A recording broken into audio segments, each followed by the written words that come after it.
Bismillah, me emrin e Allahut, mëshiruesit mëshirëbërësit, të gjitha falënderimet i takojnë Allahut, Zotit të botëve, atij që na udhëzon edhe kur humbasim, atij që na fal edhe kur gabojmë. Paqja dhe bekimi i Allahut qofshin mbi pejgamberin Muhammed sallallahu alaihi wasallam, mbi familjen e tij dhe mbi shokët e tij. Kjo video të gjen atëherë kur ti ke më së shumti nevojë për të, e prandaj nëse po ndihesh i lodhur nga jeta e po ndihesh i humbur, dëgjoje këtë deri në fund, sepse ne jemi këtu të vërtetojmë të kundërtën. Arsyeja e parë është se ti ende e kujton Allahun. Nëse emri i Allahut ende del nga gjuha jote, edhe nëse zemra jote ende e thërret atë në heshtje, kjo është një shenjë që ai të do. Allahu të është kujtuar. Njerëzit që Allahu i braktis nuk e kujtojnë atë, por ti ende e kujton edhe kur je i thyer, edhe kur je i lodhur, edhe kur je në errësirë. Kjo do të thotë që Allahu ty të mban pranë. Arsyeja e dytë, sepse ti pendohesh. Nëse ndjen faj ose përgjegjësi në zemrën tënde edhe pas gabimeve, kjo nuk është një dobësi. Kjo është një dhuratë nga Allahu për ty, sepse pendimi nuk vjen nga njeriu. Pendimi vjen nga zemra, nga Allahu. Ai ta vendos ndjenjën e fajit në zemër sepse dëshiron të falë. Allahu nuk do t'i ftonte njerëzit e urryer në pendim. Ai i fton vetëm ato që i do.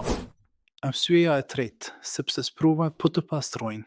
Allahu nuk e sprovon atë që do ta shkatroj, ai e sprovon atë që do ta pastroj. Prandaj sprovat janë shenjë që Allahu të do. Ndonjëherë Allahu ta heq rahatin për të shpëtuar shpirtin. Ndonjëherë Allahu të thyen për të rindërtuar më të fortë. Kështu që nëse po kalon një vështirësi, kjo nuk është një ndëshkim, kjo është një përgatitje. Arsyeja e katërt është sepse Allahu të thret vazhdimisht. Sa herë ke dëgjuar një ajet dhe të ka tritur zemrën, apo sa herë ke parë një video islame pa kërkuar, ndoshta si kjo. Sa herë ke ndjerë dëshirë të bësh dua. Këto të gjitha nuk janë rastësi, këto janë shenja që Allahu është duke të thërritur. Allahu të fton sepse dëshiron që ti të kthehesh pranë tij. Arsyeja numër 5 është sepse mëshira e Allahut është pa kufi. Edhe nëse gjunohet e tua janë sa malet, mëshira e Allahut është më e madhe. Edhe nëse ke rënë 1000 herë, Allahu është gati të ta falë 1000 herë. Allahu nuk lodhet duke falur, por ne lodhemi duke kërkuar falje. Kështu që ti sot dëgjo motivin dhe kërko falje përsëri. Nëse ke ardhur deri këtu, le ta themi këtë dua së bashku. O Allah, mos na largon nga ti edhe kur ne largohemi. Na kthej te ti në këtë botë. Na fal për gjithçka që e dim edhe për ato që nuk i dim. Na i pastro zemrat dhe na trego rrugën e drejtë.